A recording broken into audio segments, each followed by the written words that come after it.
Il est 13h, bonjour à tous, merci de votre attention. Tout de suite les titres à la une de l'actualité.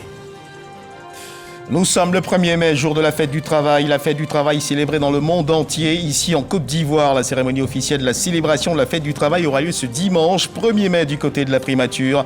Une cérémonie qui sera retransmise en direct sur les antennes de la RTI. Et dans cette édition, nous ferons focus sur certains métiers qui n'obéissent plus à la supposée loi du genre.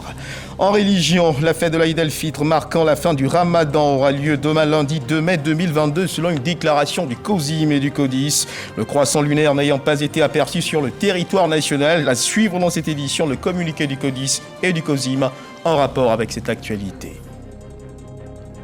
En Guinée, 8 mois après le coup d'État survenu dans le pays, dans un discours solennel à la nation diffusé à la télévision nationale, le colonel Mamadi Doumbouya a annoncé un calendrier de transition. Il souhaite que l'ordre constitutionnel soit rétabli d'ici 39 mois, soit un peu plus de 3 ans. Voilà pour l'essentiel.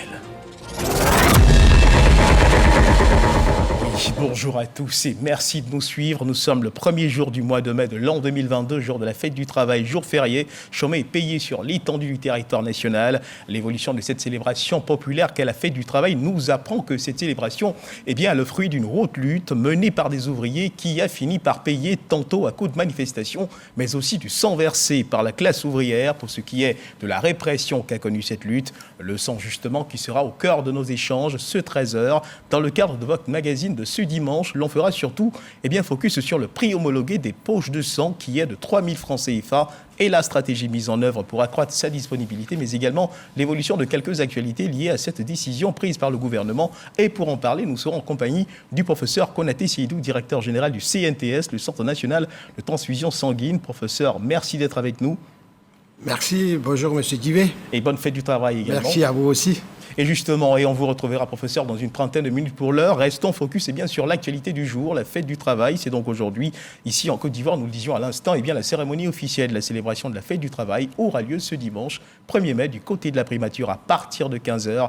Une cérémonie qui sera retransmise en direct sur les antennes de la RTI. Et dans le fil de la fête de l'Aïd el-Fitr marquant la fin du Ramadan qui aura lieu demain, lundi 2 mai 2022, selon une déclaration du COSIM et du CODIS, le croissant lunaire n'ayant pas été aperçu sur le territoire, une déclaration que je vous invite à suivre. A'udhu billahi minash shaitanir rajim. Bismillahir rahmanir rahim. Wassalatu wassalamu ala ashrafil mursalin wa ala alihi wa sahbihi ajma'in. Le COSIM et le CODIS informe la communauté nationale que le croissant lunaire marquant la fin du mois de Ramadan 2022, 1443 de l'Hégire, n'a été observé nulle part sur le territoire national.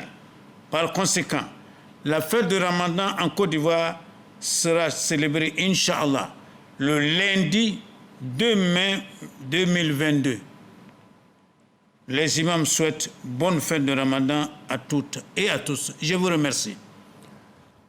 Bismillahirrahmanirrahim. Alhamdulillahi wahdah. Wassalatu wassalamu ala man la nabiyya ba'dah. Amma ba'd. Niye kibaraye kabwanya limami tomba flayoro Côte d'Ivoire COSIM ani CODIS. Koka silama bela jeni lalonia kafo seldeni kalo yelima sabati Côte d'Ivoire fansila biulana kolado.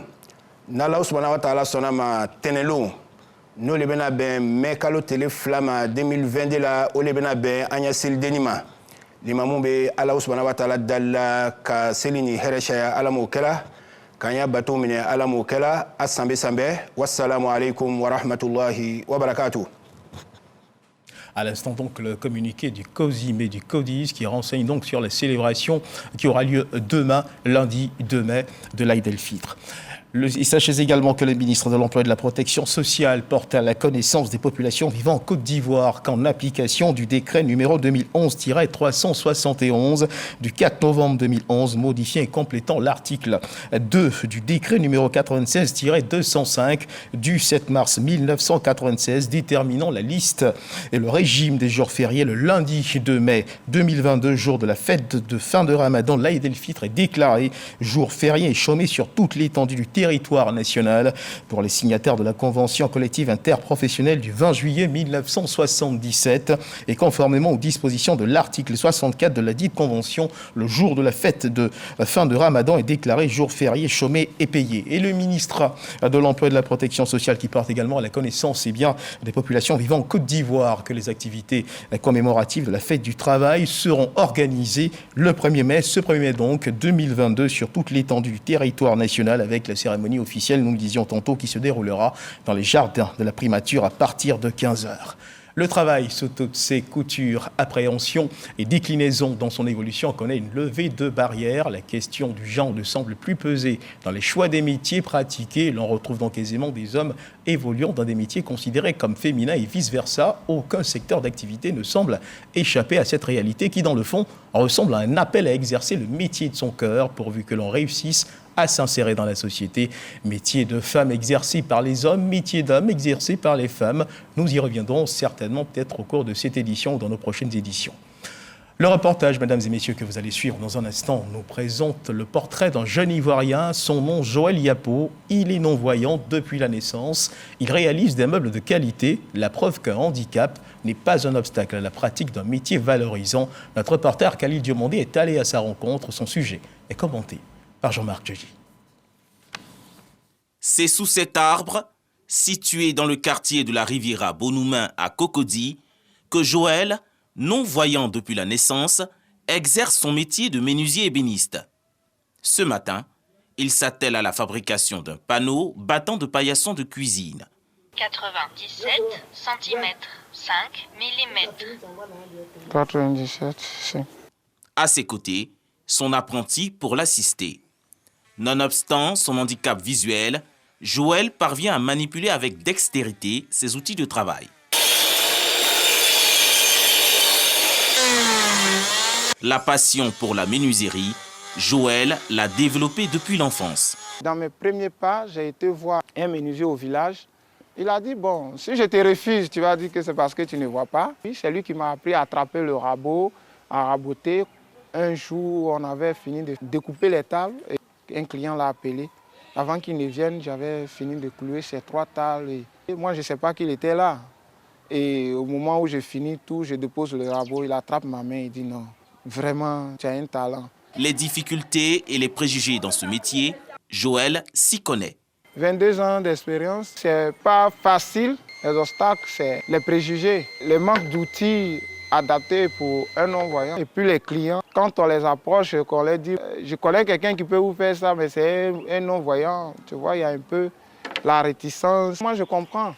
C'est moi qui dois les amener à comprendre que c'est vrai, je suis non-voyant, mais ils peuvent me faire confiance. Les capacités managériales, Joël en dispose également.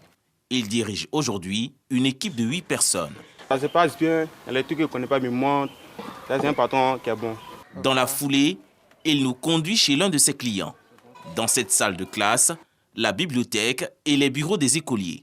Tous confectionnés de main de maître par Joël. Je suis content aujourd'hui parce que, étant non-voyant, je parviens à apporter ma petite contribution à l'évolution de notre société. Et nous sommes satisfaits du travail qu'il fait, vu la qualité des produits qu'il utilise, surtout les bois.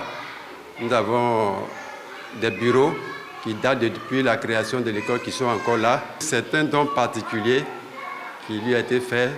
Joël est aussi marié et père d'une fillette de 10 ans. Sa bravoure est l'une de ses qualités dont se réjouit son épouse.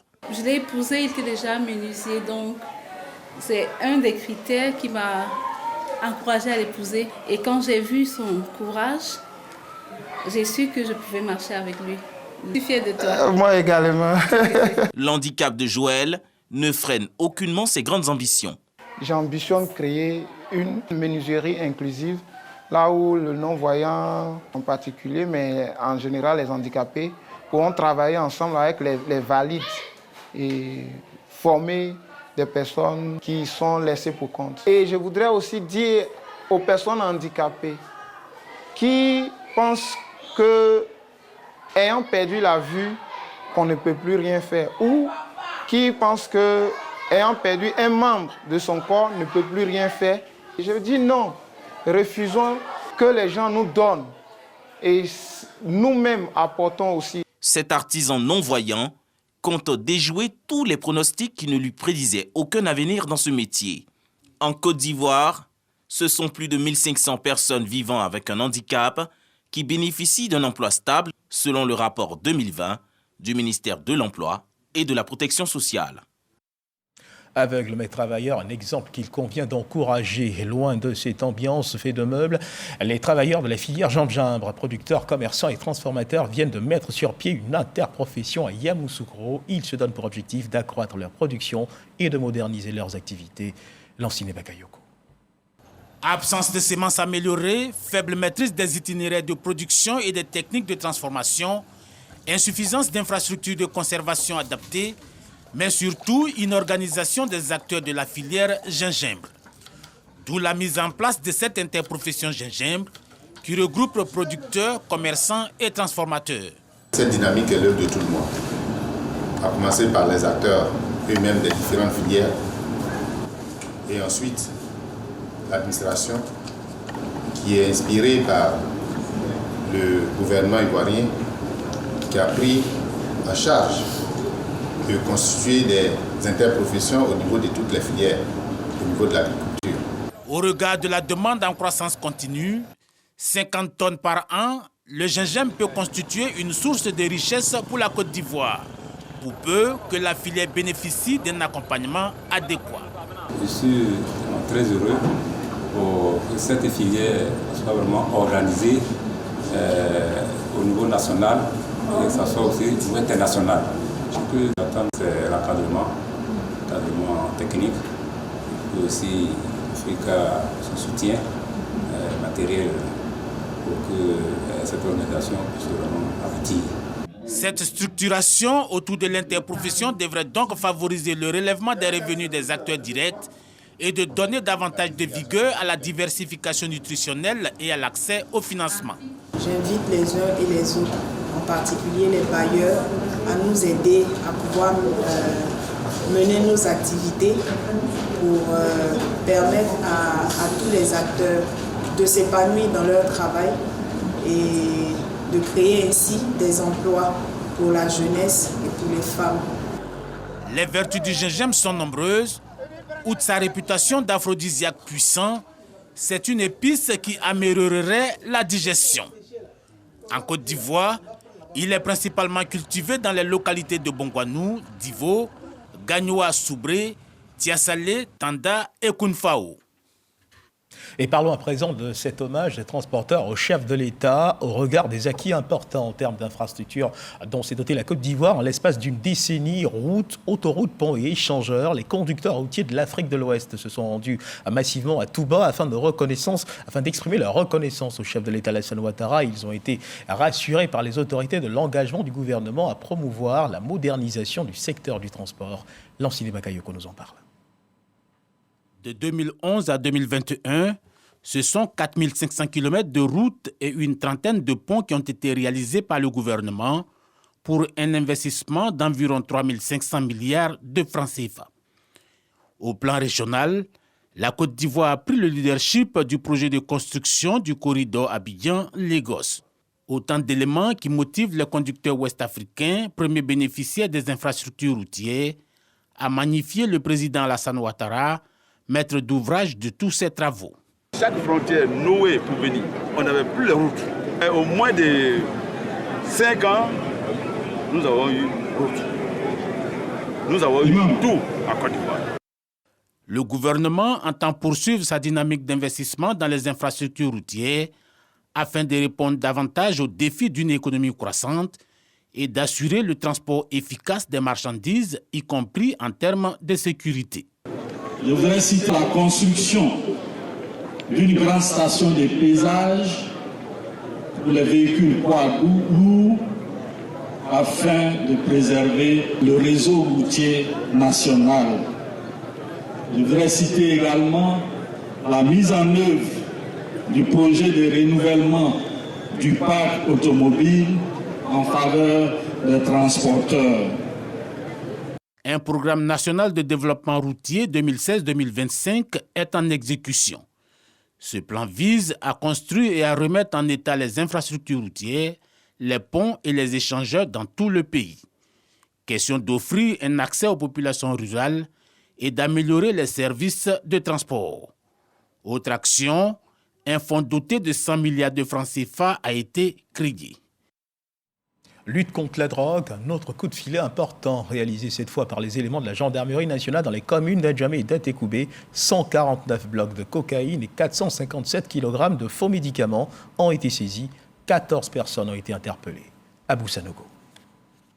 C'est le fruit des opérations menées par les hommes de la section antidrogue de la gendarmerie nationale dans les communes d'Adjamé et d'Atekoubé le jeudi 28 et vendredi 29 avril dernier. 149 blocs de cannabis et 457 kg de médicaments prohibés constitués entre autres de sirop, de comprimés et de produits injectables ont été saisis. Ces stupéfiants devraient alimenter le marché ivoirien ainsi que les médicaments de qualité inférieure et falsifiés. Lors de leurs opérations, les hommes de la gendarmerie nationale ont interpellé 14 individus à Adjamé et à Atekoubé au moment où ils s'apprêtaient à écouler leurs marchandises. Le cannabis, c'est pour moi. Et fait ça pour me défendre. Ils seront déférés devant les juridictions compétentes pour répondre de leurs actes. Un commentaire signé Abou Sanogo. Et pendant que la lutte contre le trafic des stupéfiants s'intensifie, un concours dénommé Ivoire Talent Compétition a été organisé dans la commune de Yopougon pour promouvoir la pratique de l'anglais. Les élèves ont été sensibilisés sur l'importance de la maîtrise de la langue anglaise afin d'être plus compétitifs une fois sur le marché de l'emploi. On voit cela avec Théodore Zouzou et Franck Quadio.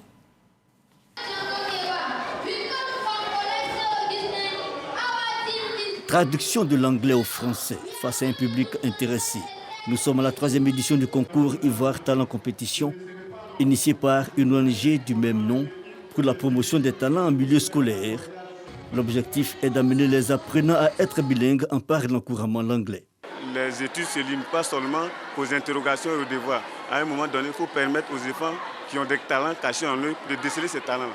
Nous sommes dans un pays francophone. L'anglais ouvre des portes. Une compétition axée sur le thème de la non-violence et des épreuves diverses telles le dessin d'art, la traduction de faits de société en anglais, puis en français, la danse, le costume traditionnel et la coiffure.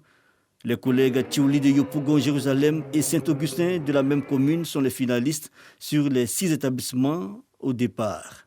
Un projet jugé d'intérêt. Je me suis inscrit à cette compétition et j'ai vu que cette compétition a des bienfaits pour ce pays.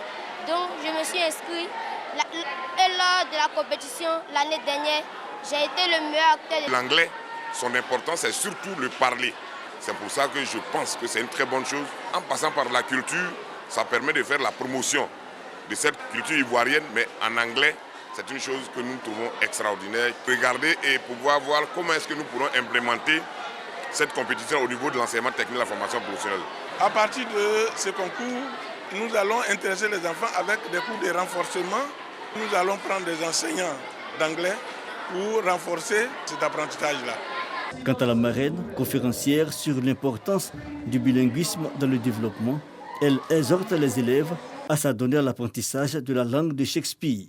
Il est important que nous, parents et éducateurs, enseignants, nous prenons aujourd'hui cette lourde responsabilité d'épauler, de motiver et d'accompagner nos enfants à aimer la langue anglaise. Parce que la langue anglaise, c'est la langue du business. Une 3e édition pleine de promesses.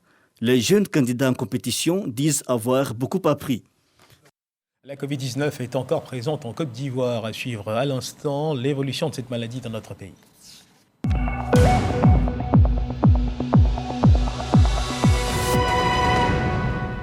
Le ministère de la Santé et de l'Hygiène publique de la couverture maladie universelle a enregistré hier samedi 30 avril 2022 à 15 nouveaux cas de Covid-19 sur 664 échantillons prélevés, soit 1,5% de cas positifs, 8 guéris et 0 décès. Le 29 avril, 19 188 doses de vaccins ont été administrées.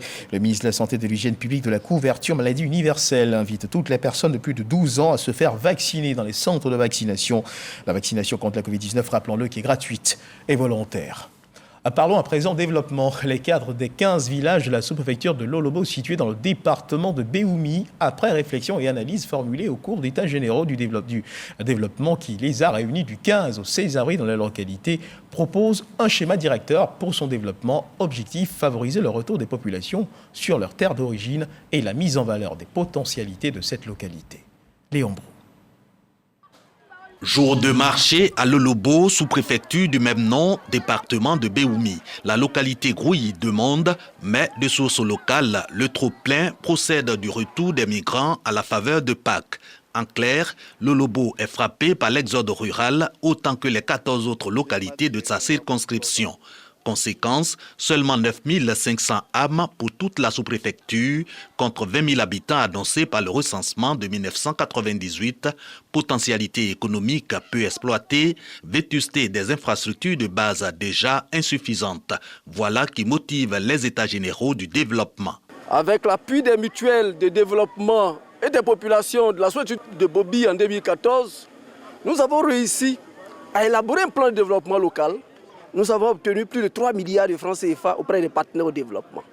Ce qui permet aujourd'hui à la circonscription de Bobi d'asseoir un développement avec l'appui des cadres et des populations locales en comptant sur leurs propres ressources.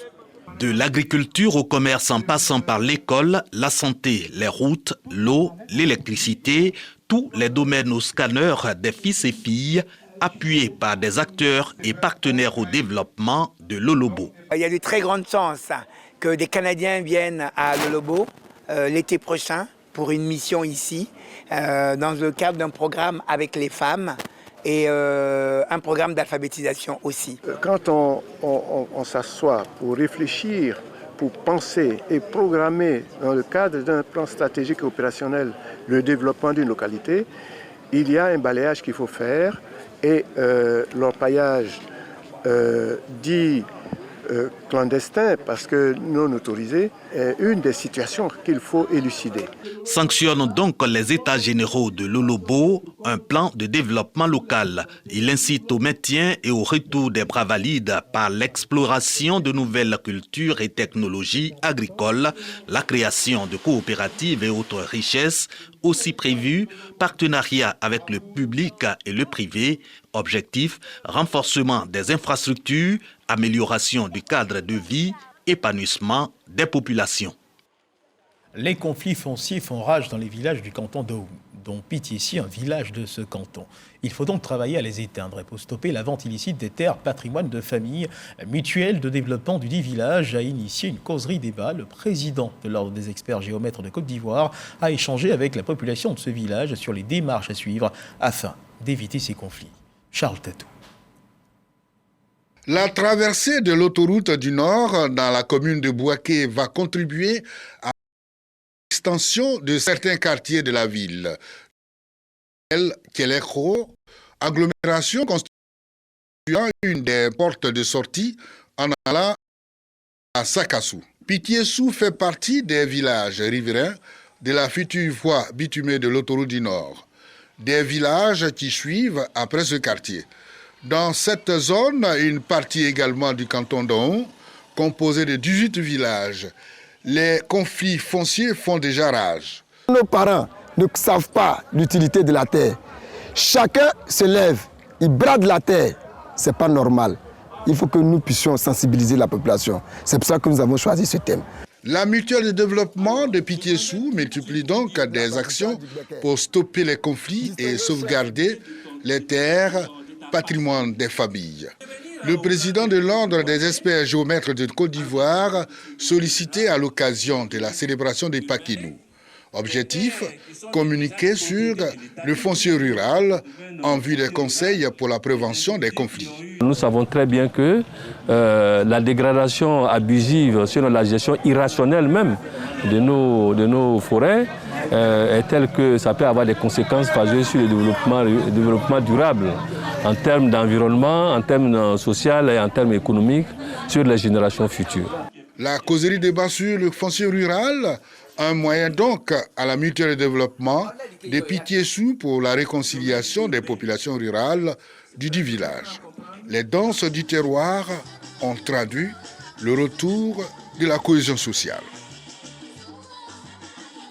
Les femmes AOC Action des ouvrières pour Christ de l'église évangélique Eden d'Okui des Assemblées de Dieu de Côte d'Ivoire sont conduites sur les sentiers de l'autonomisation financière. Leur capacité à la pratique d'activités génératrices de revenus ont été renforcées et un marché a été ouvert à leur intention en vue de valoriser leur savoir-faire. Otianga Danyogo, Patricia Omouitia. Cette coupure de ruban marque l'ouverture du marché de l'Action des ouvrières pour Christ AOC. Une association qui vise à promouvoir et à soutenir les femmes dans leurs activités. L'objectif, contribuer à l'autonomisation et à l'émancipation des femmes. Le marché de l'AOC est de montrer à la communauté que nous avons du talent en interne. Nous sommes un grand marché par nous-mêmes et encourager celles qui ne se font pas confiance à savoir qu'elles ont du talent, qu'elles peuvent subvenir à leurs besoins. Pour ces femmes, ce marché leur permettra de mettre en valeur leur talent à travers les articles qu'elles confectionnent manuellement. Je fais la couture d'enfants, surtout les prêt-à-porter, les habits de sortie, de soirée, des pages, des filles d'honneur. Par exemple, cette robe, on a l'impression que c'est importé, en temps c'est fait ici. Avec l'aide de Maman Yakairo, on a appris à faire ces sacs-là. Et aujourd'hui, j'arrive à subvenir à mes besoins sans problème. Voilà. Et je donne aussi des séances de formation aux femmes qui sont vraiment intéressées à la chose. La marraine de la cérémonie a encouragé davantage ces femmes à être des femmes entreprenantes et autonomes. Le marché de l'AOC m'a épatée. Et je me rends compte que l'AOC est un géant. Et par la grâce de Dieu, nous allons nous asseoir et parler ensemble et encourager nos sœurs à aller de l'avant. Jeux et manifestations ont mis fin à cette cérémonie. L'écrivaine ivoirienne Onzata Ouattara, accompagnée de 2 autres auteurs, vont à la rencontre des élèves afin de leur inculquer la passion pour la lecture. Les centres culturels et lycées à travers le pays sont visités par les écrivains et les jeunes répondent présents. Kader Segotoko. Bouaké, Vavoie, Cinématiali, Korogo et Feksedougou.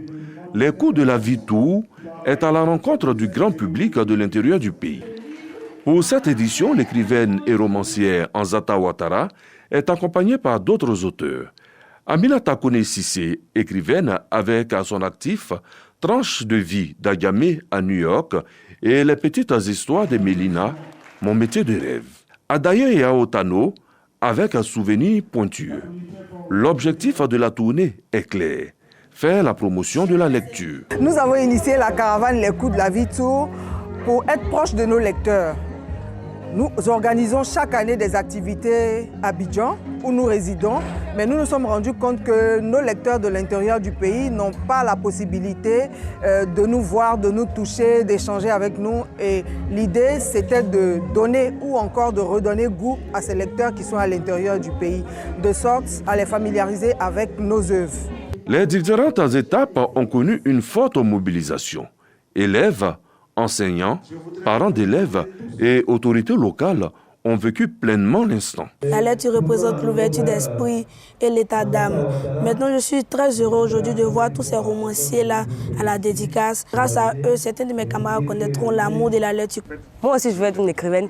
Et de voir une écrivaine parler de la littérature, s'exprimer vraiment, ça m'a fait beaucoup de plaisir. Partir des faits réels pour ramener cette jeunesse à s'approprier toutes les valeurs que peut renfermer un ouvrage est une très très bonne initiative. Les gagnants de chaque étape sont répartis avec des livres au profit de leurs écoles. Et nous leur souhaitons une belle lecture. Le Comité national olympique a un nouveau président. Son nom, Ongoan Georges. Il a été élu président de ce comité pour un mandat de 4 ans à l'issue de l'Assemblée générale élective tenue hier samedi 30 avril 2022 au siège de la Confédération africaine de handball, Sisa Kokodi Danga. Arsène Kouassi et Salif Ouattara nous en parlent. Le nouveau président du Comité national olympique de Côte d'Ivoire se nomme Ongoan Georges Joseph. Le porteur du projet Nouvelle Vision a été élu à la tête de la fêtière des fédérations sportives olympiques ivoiriennes à l'issue de l'Assemblée générale élective tenue au siège de la Confédération africaine de handball.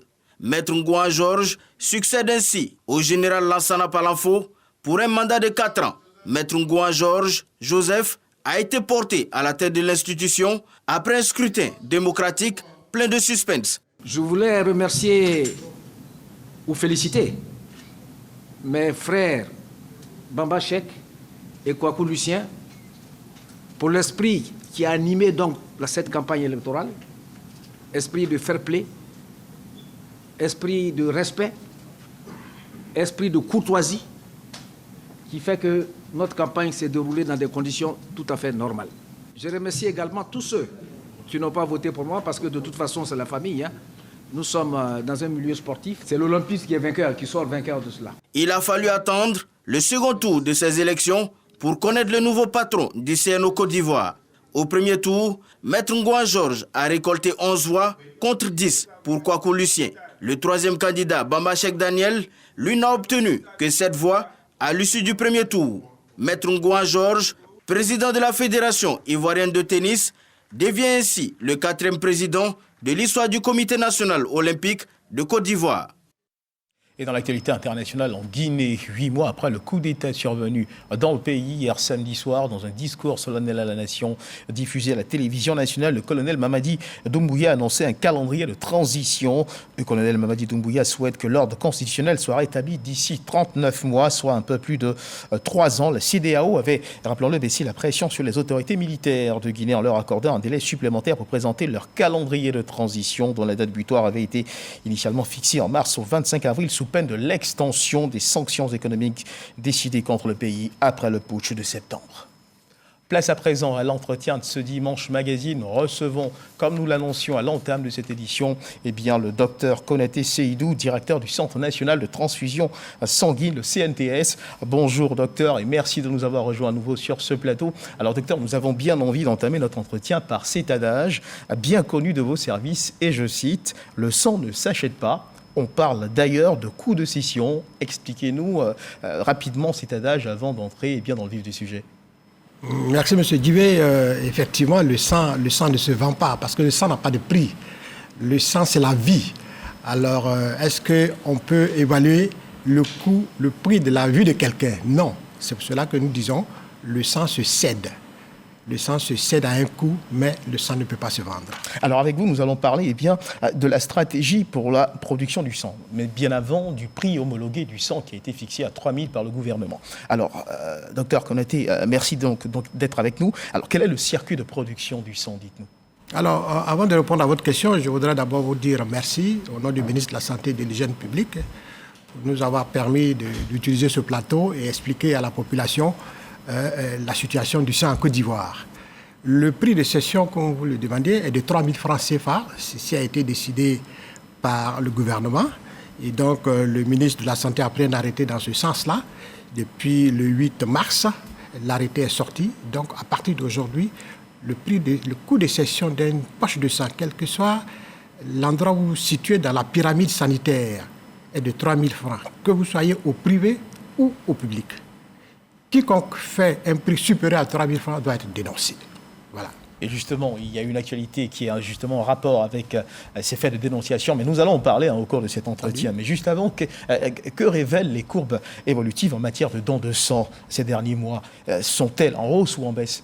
Alors, il faut dire que la population ivoirienne a compris notre appel, nos différents appels aux dons de sang, parce que c'est bien de donner le prix à 3 000 francs, mais il faut avoir du sang.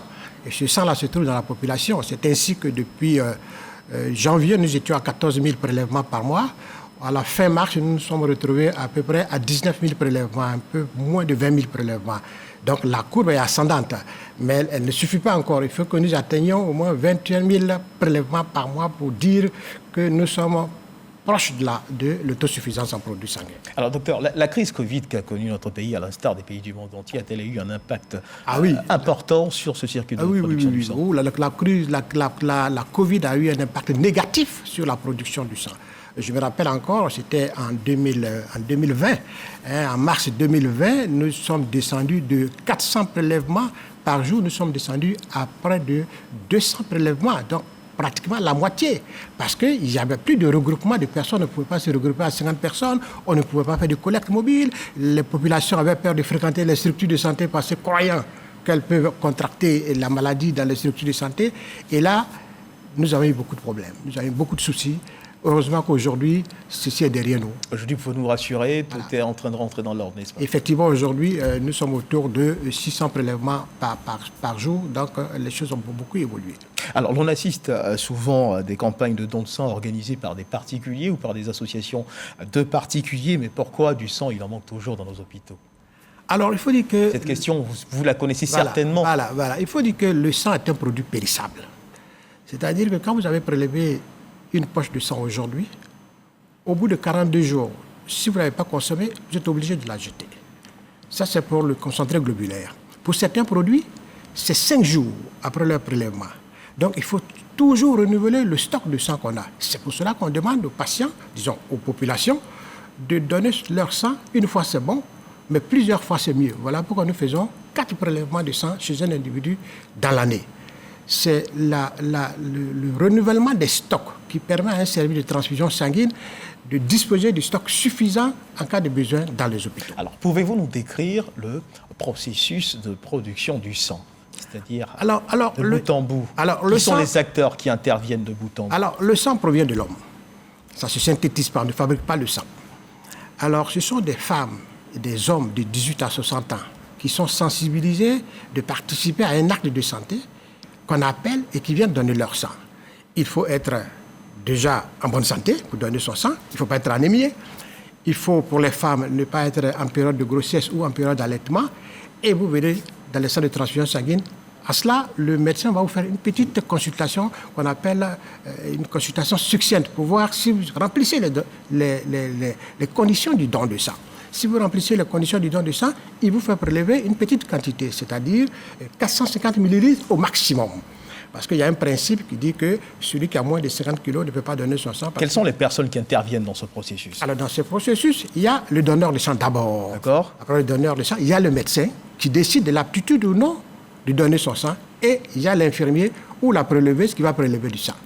Ça, ce sont les personnes qui interviennent au départ. Et après, vous avez le laboratoire pour les analyses de sang. Il y a une batterie d'examens qui est faite dessus pour sécuriser le sang qui a été prélevé. Parce que le sang ne peut sortir d'un centre de transfusion sanguine, sauf quand il est labellisé, sécurisé, donc bon à l'utilisation. Et les ambulanciers, ils interviennent à quel moment? Les ambulanciers appartiennent aux hôpitaux. Ça appartient aux hôpitaux. Dans les hôpitaux, on a ce qu'on appelle les dépôts de sang. Vous savez, dans la pyramide du système transfusionnel, vous avez des niveaux.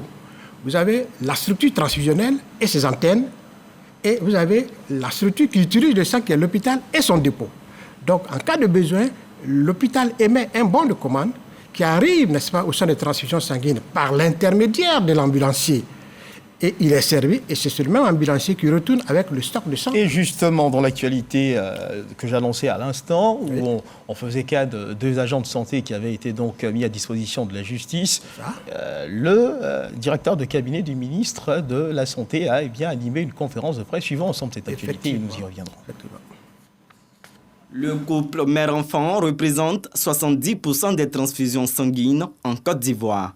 Parmi les enfants, ceux qui souffrent d'un cancer sont encore plus vulnérables. L'urgence de disposer en permanence de produits sanguins pousse la Fondation Raoul Folero à initier cette opération de don de sang au Centre national de transfusion sanguine, CNTS, de Trècheville. L'oncologie pédiatrique ne peut se concevoir sans transfusion. La transfusion fait partie de la prise en charge de nos enfants. Lorsque vous initiez une chimiothérapie chez ces enfants, vous avez également une baisse du volume sanguin chez ces enfants. Le CNTS a un déficit de plus de 90 000 poches de sang. Pour couvrir la demande, l'appel aux donateurs est régulièrement lancé par les autorités sanitaires et gouvernementales. Mieux, elle donne l'exemple à l'image du ministre Amadou Koulibaly, porte-parole du gouvernement. Il ne faut pas attendre d'être dans le besoin pour comprendre l'urgence de donner son sang. Abidjan, c'est environ 5 millions d'habitants. S'il n'y a que 10% de la population d'Abidjan qui donne son sang, regardez ce que ça fait, c'est 500 000 poches. On a comblé largement donc, le déficit en démocratisant ce prix, en l'uniformisant et en le fixant au taux le plus bas qui est de 3 000 francs. Le revers ne devrait pas être le manque de sang. Créée en 1968, la Fondation Raoul Folero œuvre contre toute discrimination causée par la maladie, l'ignorance et la pauvreté. Cet élément de Didier Nguessan nous renseigne sur justement la nécessité de donner son sang. Mais entre-temps, la parenthèse que j'avais ouverte avant d'y aller, c'était ces 2 agents de santé, dont un ambulancier qui avait été donc mis à disposition de la justice pour avoir violé le respect du prix homologué par le gouvernement concernant la poche de sang qui est de 3 000. À votre regard de cette actualité? Ceci pour dire à la population, surtout aux agents de santé, que le gouvernement a pris une décision de fixer le prix de la poche de sang à 3 000. Les services de transfusion ont communiqué là-dessus. Les directeurs départementaux, les directeurs régionaux, les directeurs d'hôpitaux ont été informés là-dessus. Alors, pourquoi diantre aller chercher à vendre plus cher alors que c'est une décision étatique? Mais ces habitudes, elles existent depuis longtemps. Quel a été l'élément déclencheur, justement, de cette décision prise par le ministre de la Santé? Alors, vous savez, à un certain moment, il faut taper sur la table pour dire aux gens, ça suffit. Et le gouvernement a décidé de faire cela parce que quoi? Les donneurs de sang viennent nous donner leur sang. Le prix homologué est fixé. Et certains individus décident par eux-mêmes de donner d'autres prix au sang et faisant de la surenchère. Cette surenchère a démotivé beaucoup de donneurs de sang. Cette surenchère a créé de la spéculation un peu partout. Une certaine anarchie s'est installée. Et il y a même un numéro vert qui a été mis sur pied, le 143. Le 143 pour dénoncer tous ces faits. Voilà, le 143 est là et pour tout le monde, toute personne qui reçoit du sang à plus de 3 000 francs CFA dénonce au 143. Eh bien, nous irons sur les lieux. L'inspection générale de la santé est là, la police sanitaire est là. Eh bien, ils vont faire leur travail. Et ces cas de sanctions doivent-ils faire école auprès de tous ceux qui seraient tentés d'avoir le même comportement? Ah oui, je crois que là, le directeur de cabinet a été très clair là-dessus. Celui qui enfreint à la loi va subir la justice. Alors, docteur, nous allons à présent rebondir sur la stratégie menée par le gouvernement pour permettre au CNTS de faire face aux besoins exprimés. Il est question d'un fonds de 5 milliards qui a été mis à votre disposition. En quoi cela consiste-t-il en termes de répartition? Dans sa séance du 23 février, le Conseil des ministres a décidé de l'octroi de 5 milliards de francs CFA comme subvention au Centre national de transfusion sanguine pour 2,5 milliards pour le fonctionnement, l'achat des intrants, c'est-à-dire les poches de sang, les réactifs, mais également la collation des donneurs et la prime de transport du donneur. Pour les autres 2,5 milliards, c'est dans le cadre du renforcement, n'est-ce pas, des capacités de collecte de sang pour l'achat, n'est-ce pas, des véhicules de collecte de sang, mais les équipements aussi de laboratoire et de prélèvement, les équipements de front et les équipements de transport. Parce que c'est vrai qu'il faut produire du sang, mais il faut pouvoir le traiter. Et c'est pour cela que le gouvernement a mis, n'est-ce pas, cette enveloppe budgétaire pour appuyer le centre de transfusion sanguine afin d'atteindre les 250 000 unités de sang dont a besoin la Côte d'Ivoire pour être autosuffisante en production. Alors un soutien du gouvernement qui pourrait être considéré comme une sorte de transfusion financière de première urgence, permettez-moi. Ah ben oui, c'est une belle perfusion. Afin de renforcer vos capacités, quel est le regard que vous aimeriez que le citoyen lambda ait de votre centre après justement cet appui important du gouvernement? Alors le gouvernement a joué sa partition, mais le gouvernement n'a pas le sang. Le sang est dans la population.